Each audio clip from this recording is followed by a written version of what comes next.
First Samuel chapter 5 is about how the Philistines took the Ark of the Covenant to their land. This was just after the brutal battle that we heard about in the previous chapter, where Eli, both his sons died, as well as Ichabod, who was born, and his mother died during childbirth. And his name means that the glory of God has left Israel, and the Ark of the Covenant, the sacred item of God showing his presence, was taken away to the enemy's territory, and they were full of themselves, arrogant, thinking that we have conquered our enemies, and they put the Ark of the Covenant in their temple. And they actually went back the next morning and they found that their God had fallen over. This is the Action Bible, and there's an image of how it might have looked like, where the image of Dagon or Dagon was fallen over. They actually put it up again and came back the next day, and it fell over again, and this time the head and the hands actually fell off, symbolizing that God has power over each and every god, including this one, and that the right hand was often a symbol of power. And the fact that his hands fell off and his head shows that God is more powerful than their false god. And of course, they were freaking out because they're thinking, how could this happen? And they decided that nobody is going to go on the floor of their temple because of this thing that happened. But that's not the only thing that was strange that was happening with the Philistines, because they thought, okay, we won, we are going to be greater than Israel, but the Lord's hand was heavy on the people.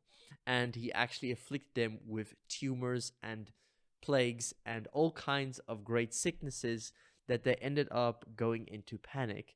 And the Philistines gathered together and said, okay, this ark has just been bringing us trouble since we brought it to our land. Let's send it to the land of Gath. And when it got to Gath, it also caused great panic and sickness among the people. And then eventually the people sent it to Ekron, where the inhabitants also cried out in terror, recognizing the divine judgment upon them. They realized the fear of the Lord. They realized how great Yahweh is, because wherever the ark went, they were punished because they were not allowed to take it, and God afflicted them with all kinds of tumors and illnesses and plagues. If you think about it, it does draw a parallel to Exodus and the 10 plagues that we did when we went through the book of Exodus, where God afflicts plagues upon the people who don't believe in him, who don't follow him, showcasing that he is greater than all other gods.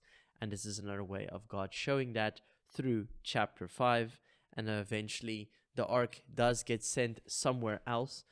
Actually, the ark does get sent back in chapter 6, but I will leave that for another chapter. So it's a fairly short chapter, but it does show that even though the enemy won, the Philistines won, God just didn't let them walk in peace and in freedom, knowing that, oh, we've defeated the Israelites. Now we're just going to celebrate because they thought they are greater than Israel. But then God humbled them, showing that he's greater than their God.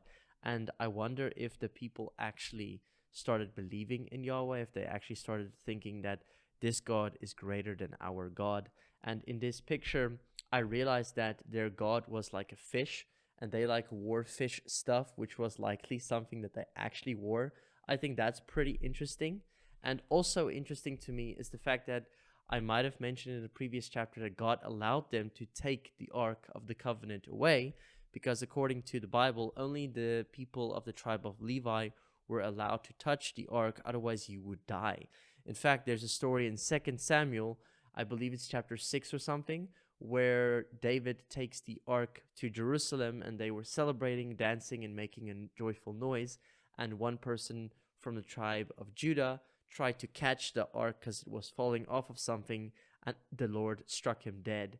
And then everybody was afraid to move on.